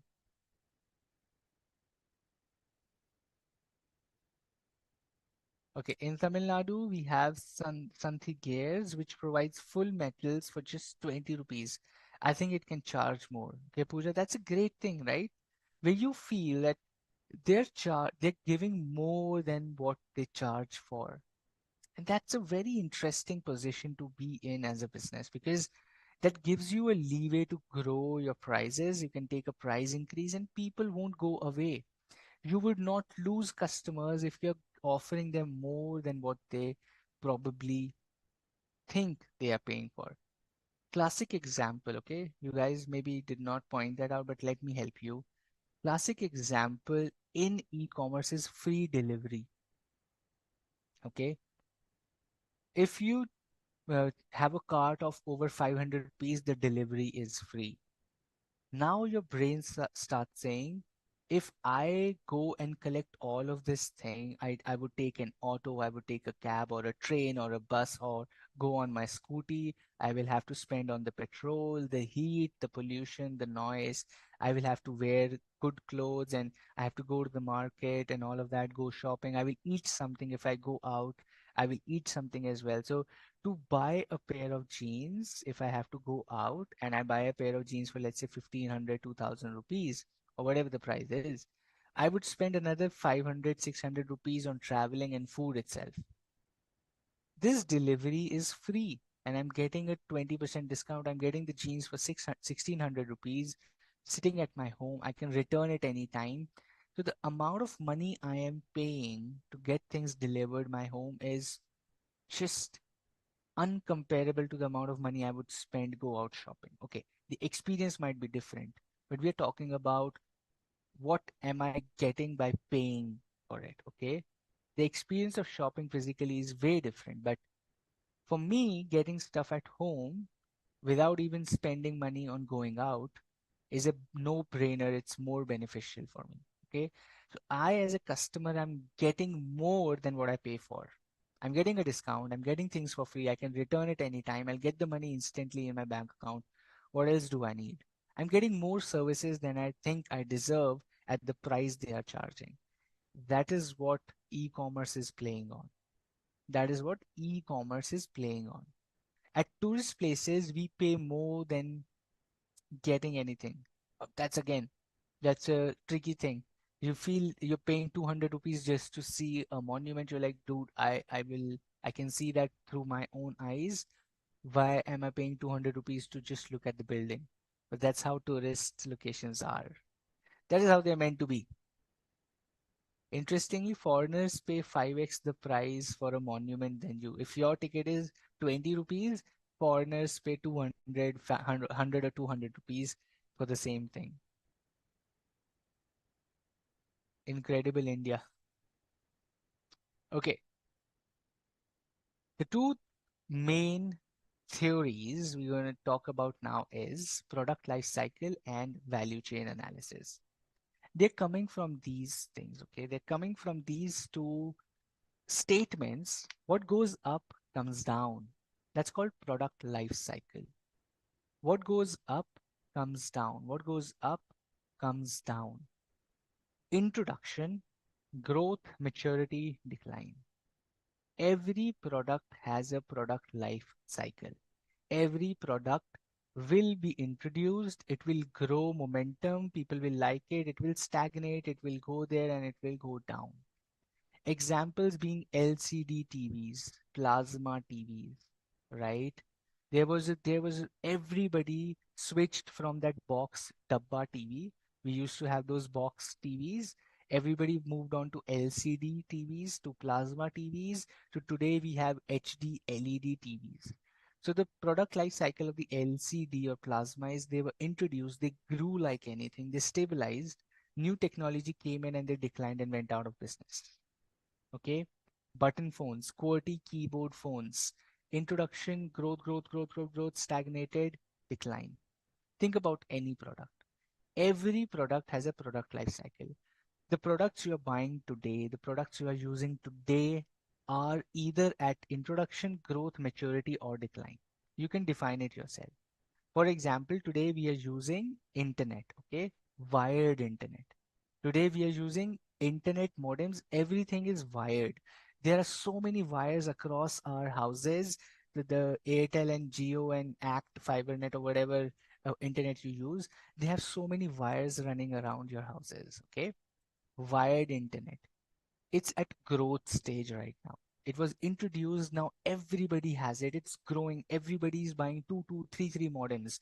One house has two or three internet connections, right? It's growing. Now it will mature and it will decline when we have wireless Wi-Fi, the satellite Wi-Fi. The next thing in Wi-Fi is going to be satellite Wi-Fi. So mature and then decline. Something new technology comes in, it will be introduced, it will grow, mature, and then it will decline. So petrol cars introduction, growth, they were introduced, let's say, 100 years ago. They grew and they're still growing. They're growing for the last 100 years. Now they're maturing. Okay, petrol cars are now at their maturity stage. The next big thing is EV, electric vehicles. So now the petrol cars will start declining. EV is at introduction. जब ये decline हो रहा है, something else is being introduced. So the cycle of the product flows. Okay, this is going like two products. One is introduction, one is growing. Then when this is growing, this is maturing. When this is maturing, this is declining. When this is declining, a new product comes in. So that is how product life cycle works. That is how the product life cycle works. Introduction, growth, maturity, and decline. What goes up comes down. Second is customers need more than what they pay for. And how can companies create that position? I'll spend 5 minutes on this very interesting, very frequently asked. इसमें से question आता ही है, लिख लो. Guaranteed, circle, highlight, whatever you want to do. Value chain analysis से question आएगा ही. Now, value chain analysis talks about a very interesting concept. It says a company can provide more to the customer than what they pay for by working on their primary activities and which are supported by the support activities. Okay, interesting. If I start working on my inbound logistics, my operations, outbound logistics, marketing and sales, or services, I will give more to the customer than what they're paying for, and they will be super happy and happy to pay more money to me as well. That's a value chain analysis. I am understanding where can I create value for the customer. Okay. Where can I create value for the customer? E-commerce is creating value in outbound and inbound logistics. Free delivery, 10 minutes delivery, same day delivery, सुबह order करो शाम को सामान, 10 minute में, 10 minutes delivery. People start feeling even if they're giving 10 rupees extra for a product, it is worth it because they're getting for 10 rupees. So Zepto, Swiggy, Instamart, all these companies are creating value for the customer by working on their primary activity of inbound and outbound logistics. Okay. Some companies are creating value by marketing and sales like Apple. Apple is creating marketing, right? They are working heavily on their marketing that people feel so proud. मेरे पास Apple का phone है. I am Apple user. मैं बड़ा आदमी हूँ. Even though it doesn't really matter. Even OnePlus phones are 50,000 rupees. Samsung phones are a lakh rupees. But iPhone का 60,000 का phone लेके people are like, yeah, I am iPhone user. That's marketing and sales. They're creating value for the customer through marketing. Value create कर रहे हैं. And customer feels they are getting more than what they're paying for. They're creating a feeling where customer feels I'm getting more than what I'm paying for because these companies are working on their primary activity. E-commerce, quick commerce working on outbound, inbound logistics. Companies like Apple work on marketing. Companies like Airtel working on the service. You lodge a complaint with Airtel within like 3-4 hours there is somebody who's at your home and asking sir क्या problem है modem आपका ठीक कर देता हूँ. No questions asked. Amazon is doing service. No questions asked, return policy, money instantly debited. Amazon doesn't even ask a question कि क्यों return कर रहे हो, पसंद नहीं आया, size नहीं आया. They're like, you don't like it, return it, we'll take it, no problem, no charges whatsoever. Amazon does not even ask, no return, no questions asked return policy is what Amazon work. They're providing a service where then customer feels I am getting more value than what I'm paying this company for. Okay. They're creating value through all of this. Okay, they're creating value through all of this.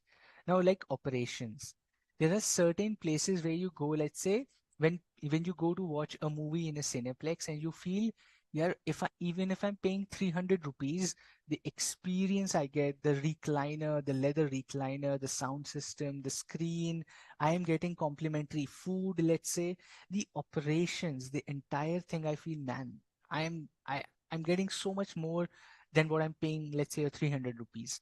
That operations created around the business make you feel that the value is created for you.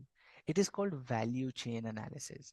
You figure out of these primary activities, out of these five primary activities, where you want to create value for the customer, and then you charge more money because customer then feels they are getting more than what they're paying for.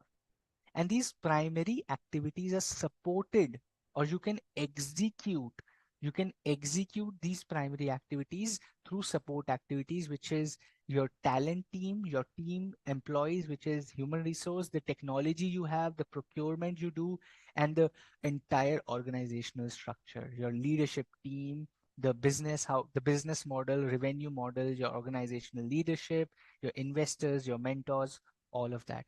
You take help from these support activities and you deliver on the primary activity, which creates a value for the consumer. Okay.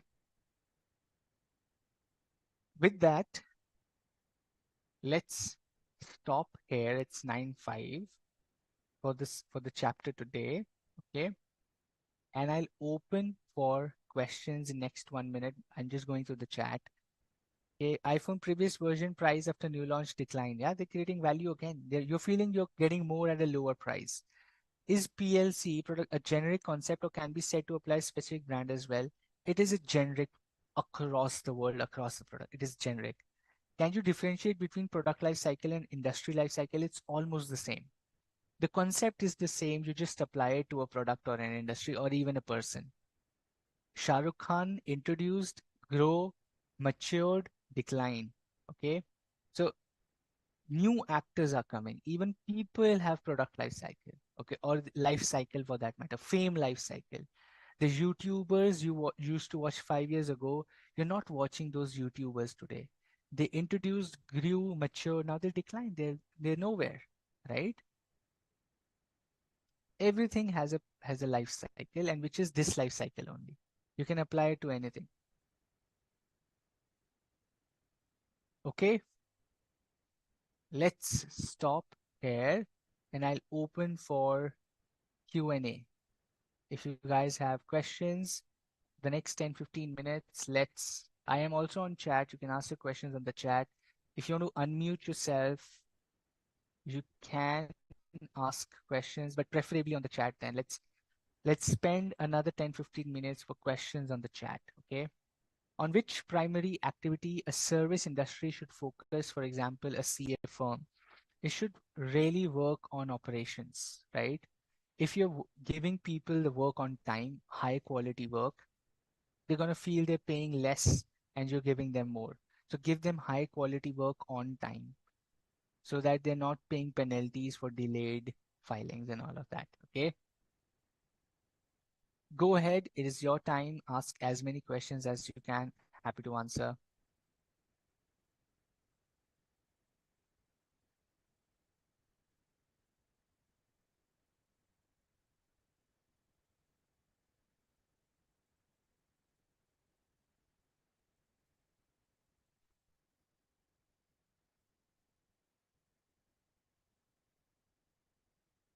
Awesome. This is all clear. Very happy. If everything is clear, I'm very, very happy to know. All clear.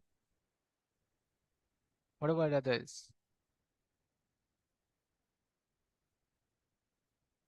Why demographic environment is not considered in pestle analysis? Why? Because pestle analysis essentially in some way includes, when you say socio cultural, right, it really figures out what trends are working for your market. So it's more like socio cultural covers for that demographic, because you're reading the trends in the society, what's happening, what are people liking, what are people not liking.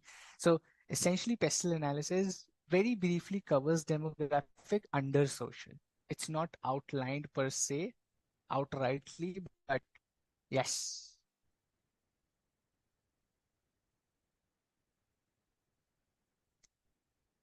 Value chain analysis, Malappa, is basically when companies, out of those five primary activities, become so brilliant at a particular thing that people start feeling they're paying less and they're getting more.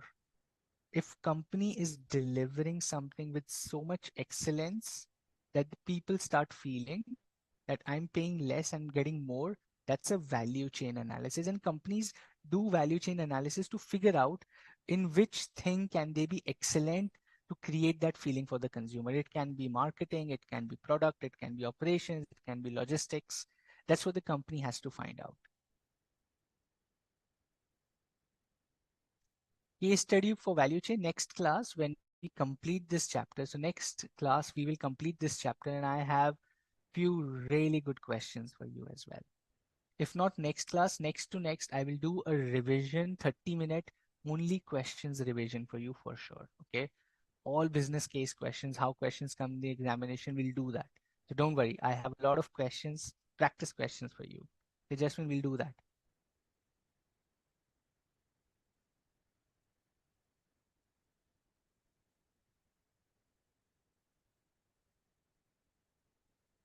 Okay. International environment in example for for three analysis. What is three analysis? International environment in example for three analysis. What is three analysis? Awesome. Thank you, Nakul.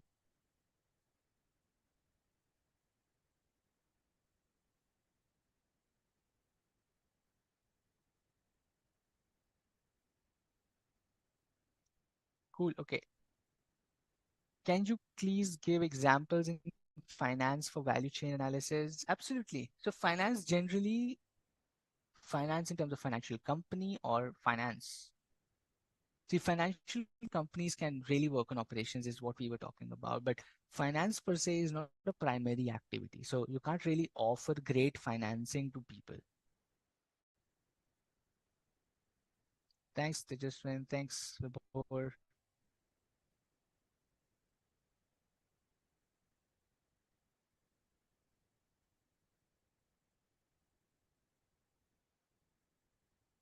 No more questions. I don't see a lot of questions. Guys, it's your classroom. Feel free to ask as many questions as you can. I'll be happy to answer.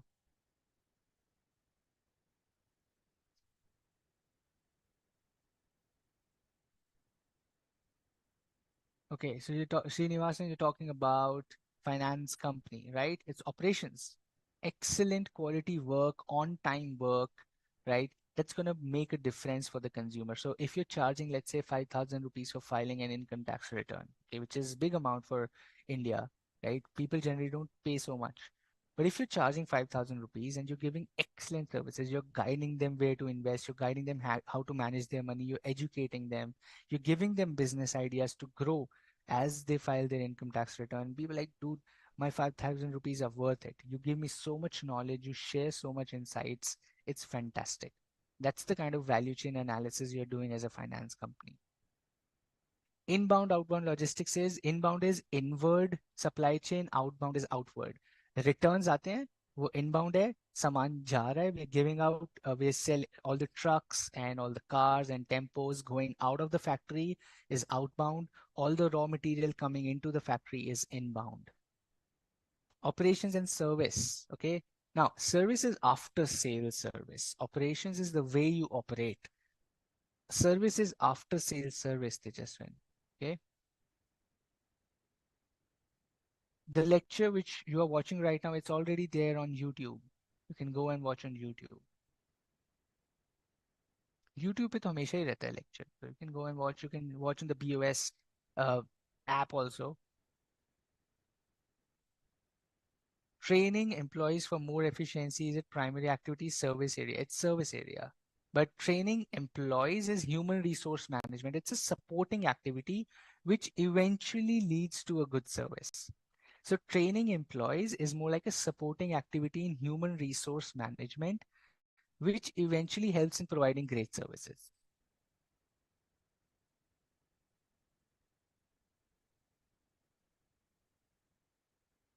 We are doing which chapter right now? So can I guess? We are doing chapter number 33. How you will coordinate primary and support services to get best results. That's the job of the business, my friend. And that's what strategists do. That's what a business person does day in, day out. It comes from experience. It comes by burning hands. You do a business, you figure out what works for you, what is your expertise, and then you work on that. Apple has zero after sales services. Imagine, okay, Srinivasan, to your question, Apple has the worst after sales services. If your screen gets broken, they charge 25,000 rupees. You're scared. If your phone falls and breaks, you're just scared that the cost of after sales services is just mad.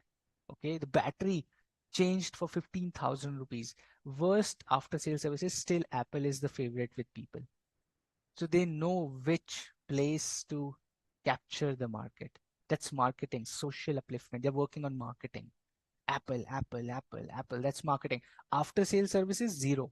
They're not even working on after sale services.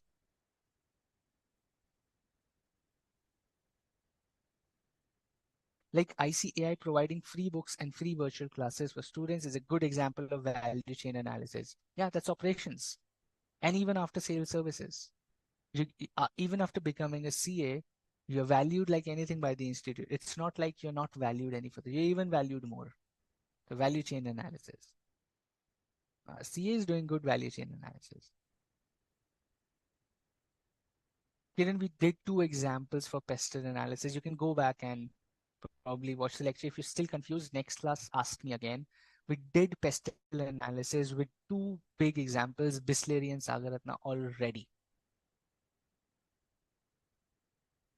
AI for others mean artificial intelligence, and AI for Apple means Apple intelligence. Okay, Tajaswan, that's a good one. You should become the next marketer for Apple.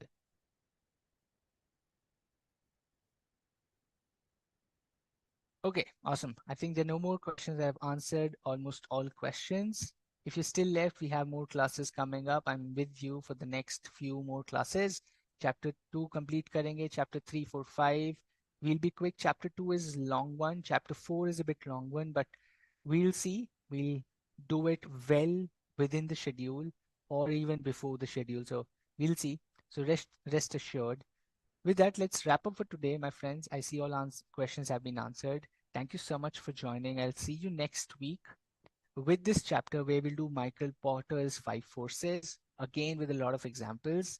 Thanks everyone for joining. I'll see you next time.